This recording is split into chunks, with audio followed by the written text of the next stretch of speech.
Hello, everybody. Happy hump day. It's Wednesday. It's your boy, Dave Neal, stand-up comedian and host of Bachelor Nation News. Now, wait, before you click away, I pissed off a few people yesterday in my video, and I wanted to talk about it. I wanted to clarify some of my comments and listen to you. That's what I like to do. Not because I have to or because I had a mass unfollowing. To be honest, yesterday I got more subscribers than any other single day, I think in the last 90 days or so. So whenever I talk about something very divisive, you will, like we call it cracking an egg to make an omelet. I'll piss off some people and then some people will love me even more. But the truth is I wasn't specific enough in my sort of opinions that I was making about this video. Pilot Pete's Fantasy Suite was tortuous. And this was a video. About Madison Prewett in her new book release. So I'm going to get into all of that. Do me a favor, if you enjoy complicated conversations and trying to work things out and talk about Bachelor Nation through the social lens that we have, as in racial issues, issues in socioeconomic issues, what people are tweeting, this and that. Give the account a follow, hit the like button. Some people think they're already following, and I promise you, you might be surprised. People all the time go, I didn't even know I wasn't following you. So definitely give it a sub if you could. I'm going to share with you guys some clips from this video, but it's going to take a few minutes to kind of navigate this because sometimes, which isn't a good thing, with time constraints, we glaze over some topics. I've talked about purity culture dozens of times on this channel, and sometimes I'll come at a topic assuming you already have heard a bunch of different opinions said beforehand. So I offended a good number of Christians out there with last video, and I want to say this. 200+ million Christians live in the United States of America. 90+% of my family are Christians, Catholics, different denominations. My parents Catholic. I was raised Catholic, went to church every Sunday until, I stopped. But I'm not here to deconstruct and deburden people from Christianity. I'm here to talk about toxic problems within Christianity. And they exist. I mean, they have to, right? We're humans. We're corrupt. 200+ million Americans are Christian. 1% of humans are standard psychopaths. 1% of humans are considered psychopaths, according to different reports, which would mean 2 million psychos are Christians, okay? So I'm not saying everyone's a psychopath. I'm saying there are problems within Christianity, and I am not here to hate on the religion. We're here to talk about it. Because if you can see the wolf in sheep's clothing, wouldn't you rather remove it? There's people that are, and again, I'm not saying that Madison's one of them. We're going to separate the topic about Madison and the topic about Christianity because there's two different, sort of like a Venn diagram. Yeah, maybe she's profiting off of her Christianity, but if it's her true belief and the sort of guidepost of the way she lives her life, then I don't really have a problem with that. As I've talked about other influencers in Bachelor Nation, you got a following, the show made money off of you, you make your own money too. The reason that every influencer writes a book is because they get a ghostwriter that they pay 30 grand for, they make 200,000, they put their face on it, they sell it. Chances are, in most cases, I could be wrong in this, I don't know for sure, but in most cases, you do these phone calls or sort of private podcasts with your ghostwriter, and then they write the book for you, you edit it. I'm sure it's a hard process. Regardless, not shaming people that use ghostwriters to edit their books. But it's not all about Madison. I keep wanting to say Meredith. But I did notice, look, I got 181 thumbs downs and 588 thumbs up. It's actually not that bad of a ratio. It's 3 up for every 1 down. But normally I get about 100 up votes for every 2 or 3 down votes. So I understand you guys had a problem with some of the things I was saying, and I received some comments, and we'll get into those. I wanted to just say this about Christianity. Jesus' teachings, plain and simple. Right? The different themes. Love God, love your neighbor as yourself, forgive others who have wronged you. It's almost like the 4 agreements, like don't be offended by other people's actions. So it's all about forgiving others, having grace, and having faith that we're part of a higher thing. Now, does this mean I would consider myself a Christian? Well, when we say love God, my general belief in where I am in my life at the age of 36 and a half is that God exists within all of us. We are all connected vicariously as a larger organism. Wayne Dyer always said universe equals universe, one song. I believe we're all part of one large song.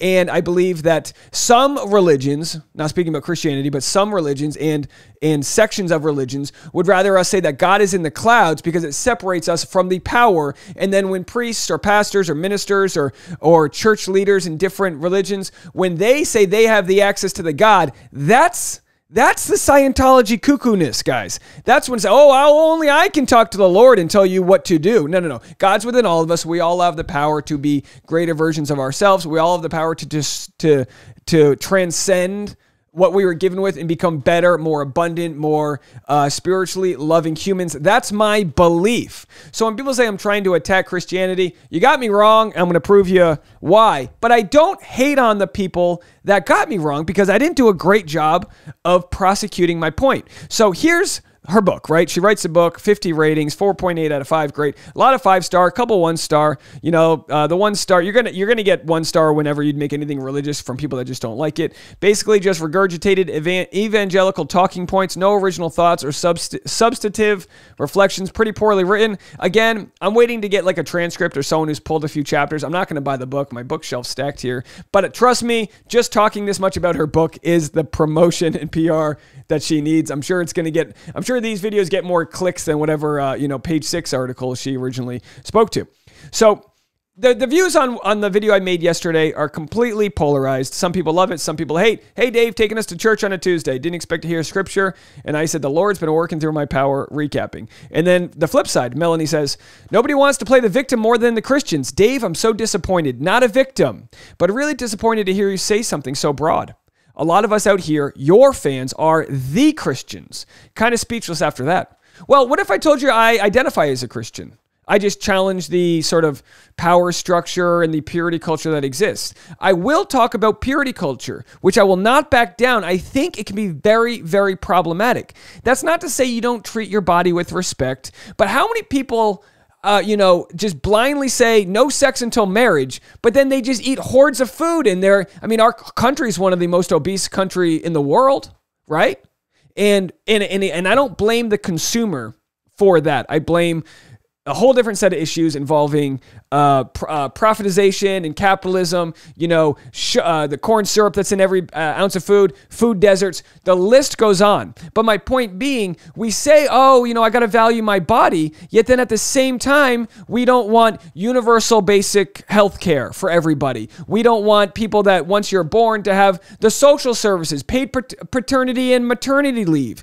The issues that we can literally, as the richest country in the world, we can use all of these funds that we have, taxing the ultra wealthy, the people that are making over $500,000 to $8 million at a marginal tax rate, which means when you make over a certain ungodly amount of money every year, that money goes back into people that are less fortunate. Are CEOs really worth thousands of times more than the employees that build the company? Of course not. If Jesus existed today, he would not stand for a lot of the principles that Christians, you and I, are just okay with. Okay? So if people say, Dave, you're anti-Christian, you're anti-religion, that's not the case whatsoever. It's just misled in a lot of the ways. I think a lot of people, blindly support Christianity, but don't look at how we can be more giving, to people that don't just look like you and I.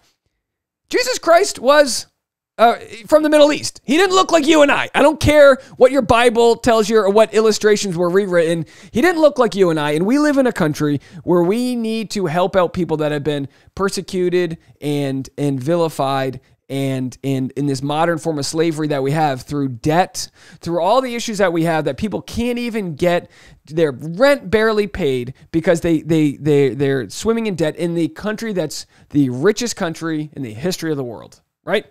So to say that I'm blaming all the Christians, she's not wrong, okay? She's not wrong. I'll play this clip for you guys. This is yesterday's video. Exclusively told Page 6 in a new interview while discussing her faith-focused memoir, Made for Women, Standing Firm with Grace, Strength, and Courage. Yeah, Peter Weber was standing firm too when you stood him up at the fantasy suite. I'm kidding. That's a joke. Get it there? All right. Understand humor. If that's true, if that's truly what I believe, then I have to live that out, even in the hardest moments when tens of millions of people are watching and my character and my faith and my convictions and beliefs are being attacked. Boy, listen, again. Okay, so she says her character, faith, and convictions are being attacked. Of course, a small percentage of people out there are going to troll you, are going to tell you this, to that. So I don't doubt that she felt attacked by people for having her convictions. I don't doubt that. Raised Catholic, but nobody wants to play the victim more than the Christians, right? Oh, they're stealing Christmas from us. Oh, all right, let me redo it. Nobody wants to play the victim more than a very specific group of people that call themselves Christians that will sell fear to people, okay? I didn't do a good job prosecuting that point, so that's on me. I truly do hope that Melanie right here understands I'm taking the time to try to really explain to you what I meant when I say no one plays the victims more than the Christians. There's 200 plus million Christians in this country, okay? So clearly I'm not, trying to say everybody in comedy. And again, when you explain a joke, you murder it, okay? In comedy, you go with broad sweeping strokes. Oh, the Christians, you'd have sex and you feel guilty after. Come on, of course 200 people don't have sex and feel guilty after, but some may. I'll play some other clips for you. While COVID still rages, anti-vaccine activists will gather for a big conference. So this is the type of stuff I'm talking about. The Bollingers are some of the worst humans that are out there, right? So Charlene Bollinger, they're anti-vaccine, and it doesn't even have to be a vaccine issue because they did this with chemotherapy back in the day where they're like, just pray your illness away.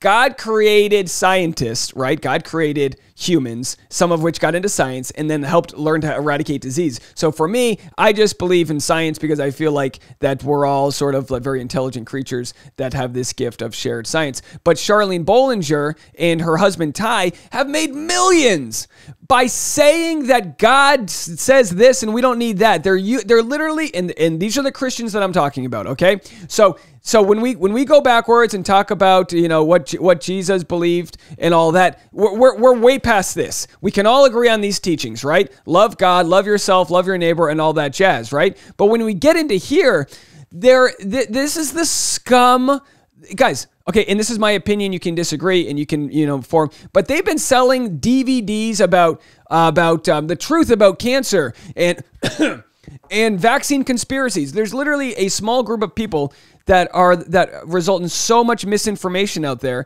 and all they're doing is lining their pockets, right? Again, this has nothing to do with Madison Prewett, right? This is a completely different issue. But when I made broad sweeping strokes saying that all Christians are out there being persecuted, I should have been more specific in saying the ones that are profiting off of fear, the ones that are standing behind this shield of religion to say that this is the right way. And if you believe in God, you'll believe us, right? In a lot of ways, they're forming this community of belief. People like us believe these things. They're political. They host rallies. Anyway, the point is, I just pulled one article, but there's one after another basically saying how they've just been super spreaders of misinformation. They say we're super spreaders. We're super spreaders of the truth. We have countless testimonies of people that are alive today because of our work, and this is straight from heaven.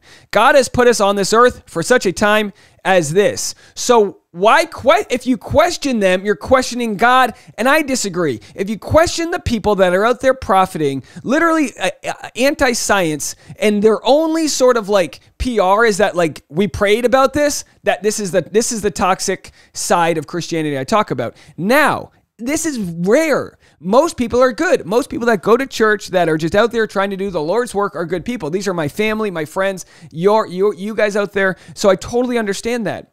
But what comes with power can be, some call it the devil, the toxicity of the ego, but pastors, ministers, priests, it can bring out the worst in people when you have that power, right? So when I talk about purity culture, a lot of people go, oh, you save yourself from marriage because you have to save your body till you give it away. If that makes you happy, sure. But a lot of people will sign these purity pledges at 10, 11, 12, 13 years old, where they sign a contract with God and wear a ring or a chastity necklace or whatever, and they take wedding photos with their fathers. Google this, folks. This exists in the United States, right? And they'll do this, and then if they can't live up to that standard, they feel this guilt and shame about sex. The creator of Talk Purity to Me, the Instagram account, says when she first held hands with a guy, she went home crying and in tears and she took a pregnancy test. And this sounds wildly insane to a rational person. You had sex with a guy, you kissed, and then you took a pregnancy test? And I apologize if I'm misquoting you right here. But that's what the negative side of the shame and the guilt can put onto you.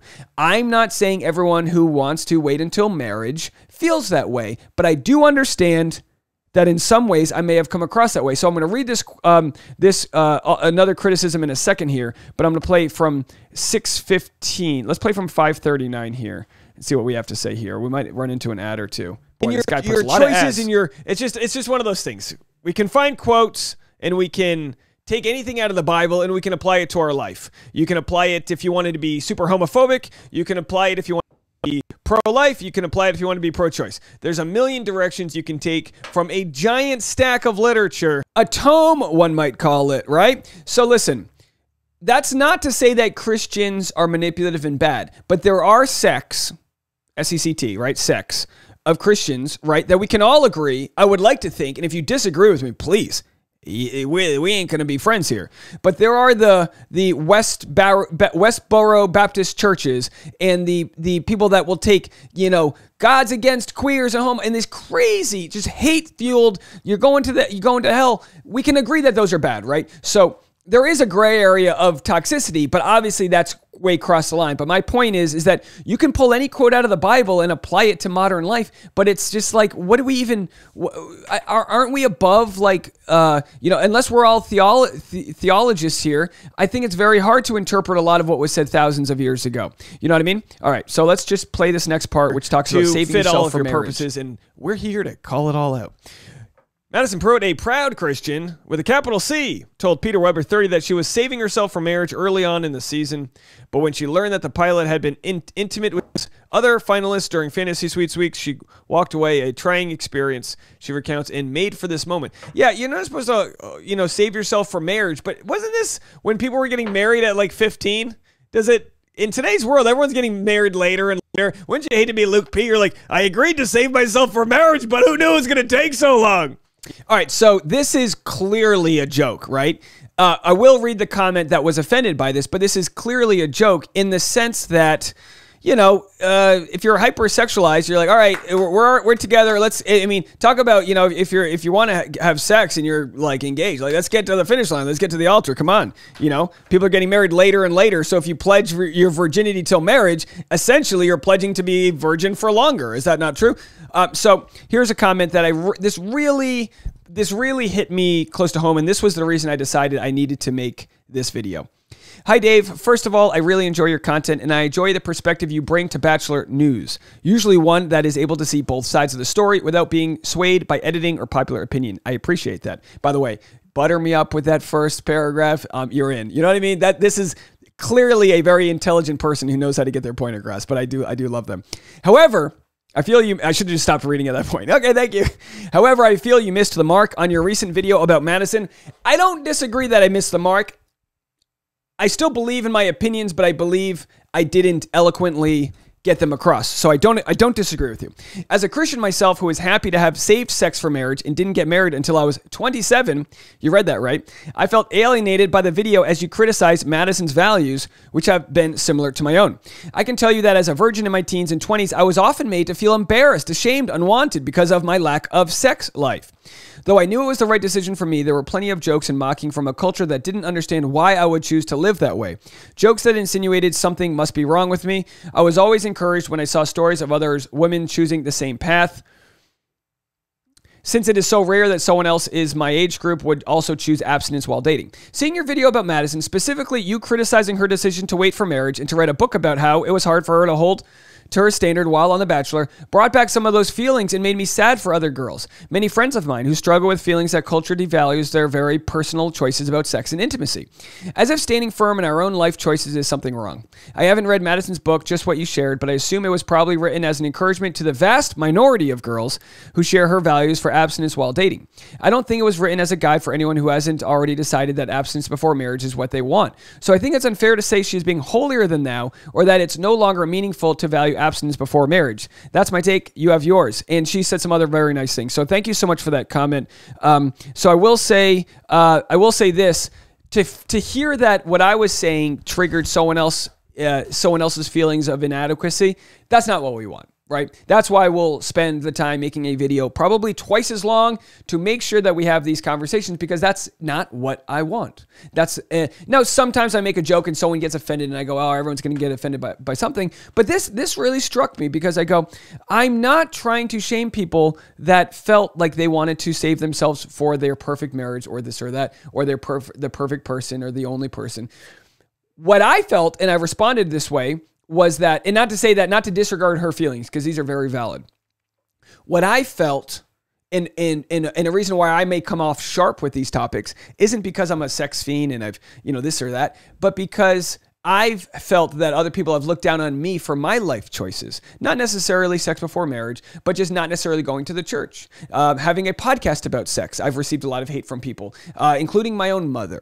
My own mother wrote me a letter saying how she was disappointed in me. And this hits me very strong, because I've worked very hard out of high school to pursue a authentic life where I'm sharing good.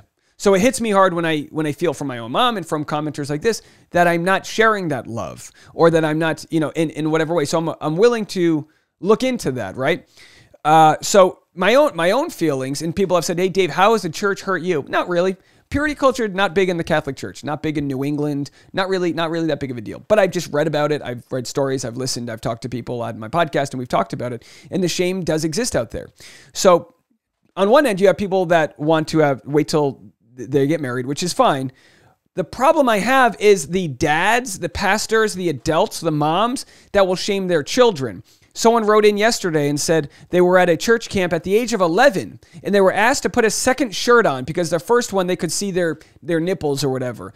And she was like, talk about over-sexualizing an 11-year-old, right? So purity culture has a way of sexualizing children, 10, 11, 12-year-olds, where they're forced to even grapple the thought of losing their virginity, in some cases maybe years before they even hit puberty, right? So the sexualization can happen in different ways, and it's not that one's necessarily better than the other, that waiting for marriage is not right or that it's the right decision. It's the idea that people will...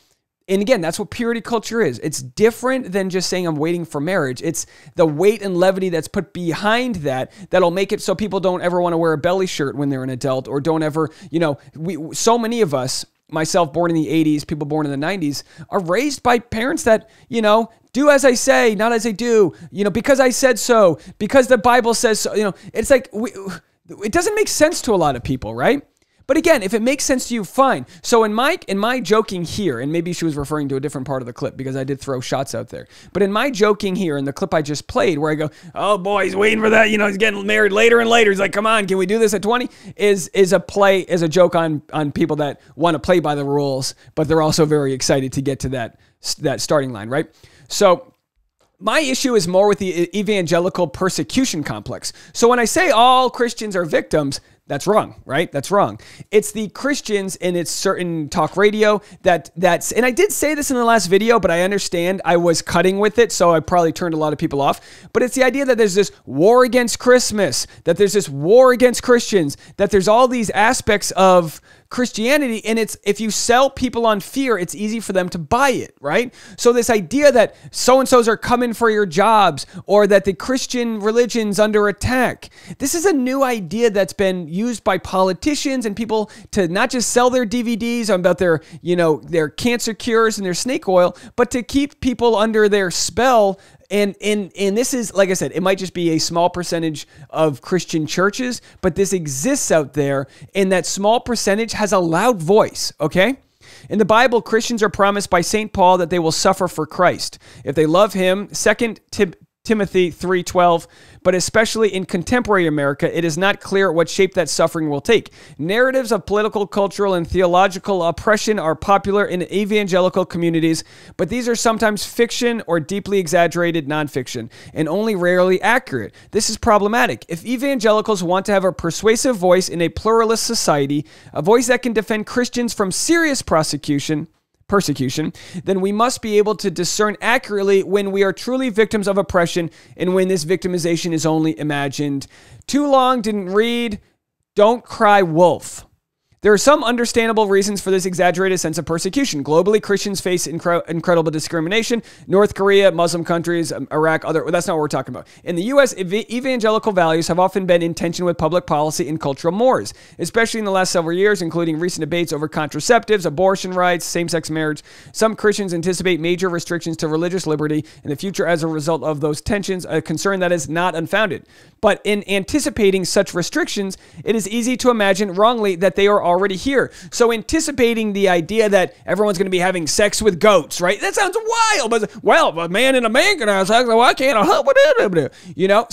So many people that I talk to, including tons of Christians that have commented saying, Dave, I saw nothing wrong with your video. So many people that I've talked to are so rational, yet there are sects of their religion, whether it be evangelical or even the ultra-conservative Catholicism, right? Which I have family members that are a part of, and I've got family members that are Christian and also QAnon. So it's all over the map. I've got family members that are pro-Bernie that then became pro-Trump, right? So the political divide of left versus right needs to be broken down. That is not what this is all about. Evangelical subculture plays a huge role in this perception. Now listen up. The Jesus Freak movement of the mid-1990s, started by the popular musical group DC Talk, made martyrdom and exclusion hip. These were signs that someone was a true Christian. So obviously calling someone a Jesus freak is, I can understand how someone like Madison, if she received a comment calling her Jesus freak, no one wants to be whittled down to like something so simple and so barbaric to just call someone a Jesus freak. If being a Jesus freak is processing Jesus's values, loving your neighbor, forgiving others, and all that, then I think I'm a Jesus freak, right? I'm all about that. Teens were encouraged by youth group leaders to read historical accounts of Christian martyrs and reflect on how they could be Jesus freaks too. So the Christianity kind of took the word back. Jesus freaks, no, yeah, sure, yeah, we're going to be, and it's kind of like, it became a brand in certain ways. The wildly successful Left Behind books tell a similar narrative of persecution. So it's understandable to think that there is a sect of Christianity that does feel persecuted and is using that to say, well, it's now more than ever that you need to stand to your convictions. Do you know how many people of different religions, we all agree on like 90% of the stuff, guys, okay? So we need to tear down these walls. Trust me, old anti-religion Dave, old Christian Dave, right? Power recapper, captain, power, whatever, We're all on mostly the same page here. So I understand when people got offended by that hard stance that I took, but let's listen to those triggers, right? Let's listen to that. I'll do a better job of explaining exactly what I'm barking about. And then you guys also do a better job in understanding. You've watched thousands of hours of my content. So on one topic, you've decided, oh, Dave, too far, we're done. You were okay when I was railing against Ari for taking the PPP loan money, and you were okay when I was railing against Colton for stalking and harassing his ex, but all of a sudden, we bring the R word, religion, into it, and you go, whoa, too far. No, it's my way or the highway, and it's way more complicated. It's about love, and that transcends your religion, my religion, and all that. Why I ditched the evangelical persecution complex. On May 11th, this is 2 years ago, Vice President Mike Pence told a crowd of roughly 8,000 graduating students from Liberty University that they should prepare to be shunned or ridiculed for defending the teachings of the Bible. So you understand that this is weaponized. My religion and your religion is being weaponized by political leaders to get you to vote for them. They know what they're doing. They know the stats behind who can, align behind, Trump was a Democrat. He switched to be a Republican, and then he won the presidency. He's cheated on his wives with strippers and porn stars, and he has zero Christian values whatsoever. Okay? And you go, wow, we love his policies. Fine. But let's call it what it is. He's not a Christian. Okay? He's not a Christian. Just because he calls himself one and use it to win your votes. Some of you guys, he's not a Christian. He just looked at the stats, and he's a smart businessman in certain ways. So here's the problem, okay? Now, stick with me. I've got more comments of you guys slamming me. I'm cool with it. I'm cool with being challenged. I didn't do a good job of explaining my point, and that's because we're 28 minutes into this video, but I appreciate you sticking around. I find it fascinating, and when I find it fascinating, maybe you do too. She's so pure. The Bachelor still has a virginity problem. The problem isn't Madison wanting to hold her virginity till she's married. That's not the problem, okay? And again, we can't rewind this 2 years to, this and that. She's so pure isn't something I expected to hear from the mouth of a father about his daughter during a primetime TV show. But maybe I should have, since 70% of the U.S. identifies as Christians, with a majority of those falling into the evangelical Protestant denomination. During the customary hometown visits episode of season 24 of The Bachelor, Bachelor Peter Weber was sat down with the father of Madison Prewett, a contestant in the final 3, and took it in stride when said father lovingly spoke of his adult daughter's sexual chastity. Weber is a bachelor who loves to fly and loves to bang, and the newest season has been quite heavily and overtly manipulated by producers. Nevertheless, Pilot Pete has made plenty of questionable decisions. Apparently not even the bachelor himself knows who he chooses at the end. We'll go to the next. I think I have another clip here. Who exactly was making Madison feel like a bad person? Peter expressed nothing but dewy-eyed admiration for both her Christian faith and commitment to virginity until marriage. Just even though he didn't do that himself, he respected her doing that. It's possible that other contestants had different responses, but if they did, those never made it to the air. Madison's continued invocation of phrases like "what I stand for" seems to suggest that she saw herself as a victim in a conflict that didn't exist in the Bachelor house.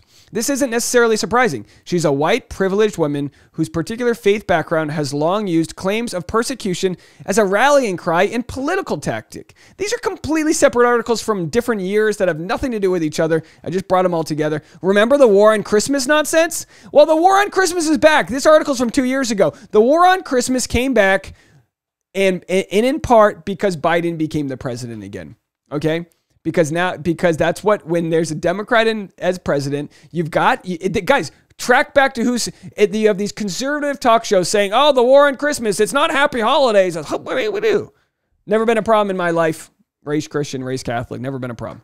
The idea that Christian beliefs are somehow under attack is to be redundant. I'm not making fun of Christians. I'm making fun of the conservative talk show hosts that perpetuate the war on Christmas.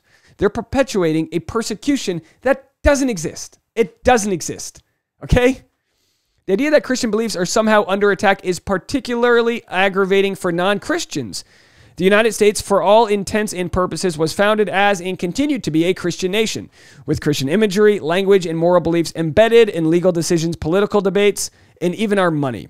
Plus, Madison's views on sex are hardly atypical. Though acceptance of premarital sex might be changing, about 7 in 10 adults think it's okay, although that varies pretty wildly in terms of religion and politics. Let's not forget that 29 states still require that abstinence be stressed when teaching sex education, and another 10 require it to be covered. I can link all these articles to you guys. You can read them farther in depth. But Beth Anna responded, have been a fan, but am unsubscribing. You went a little too far on this one, Dave. Got to crack an egg to make an omelet. And again, I do feel like I could have presented my points better. So I guess if you take out the all Christians are this way, if you take out that what I still believe, as watching it back, I was like, oh boy, what did I say? I never watch my content back. I pretty much own my words and I stick with them.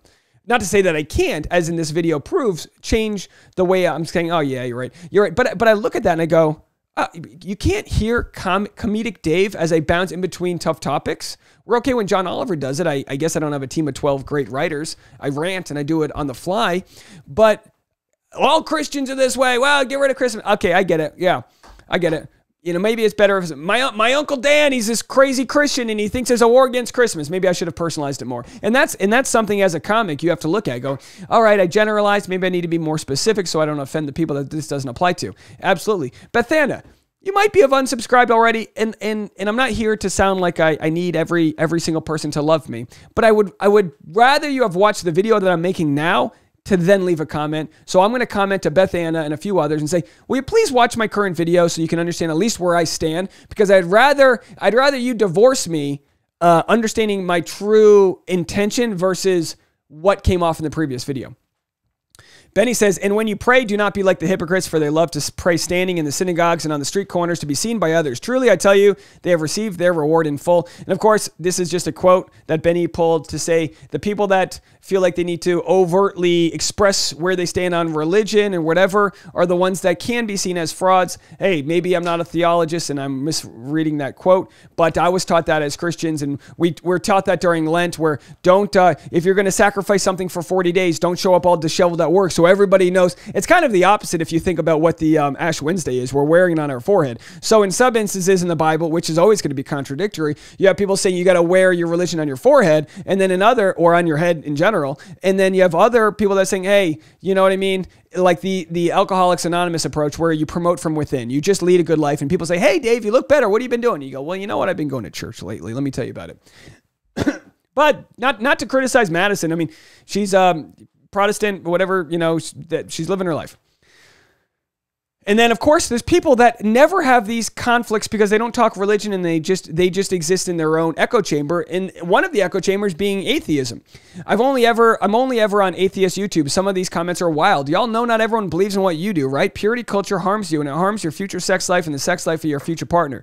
Purity culture here in the States is insane versus Christians in Europe. Y'all please read Pure by Linda K. Klein. She defends religion in Christianity and is still a Christian in writing criticizing purity culture from a Christian perspective.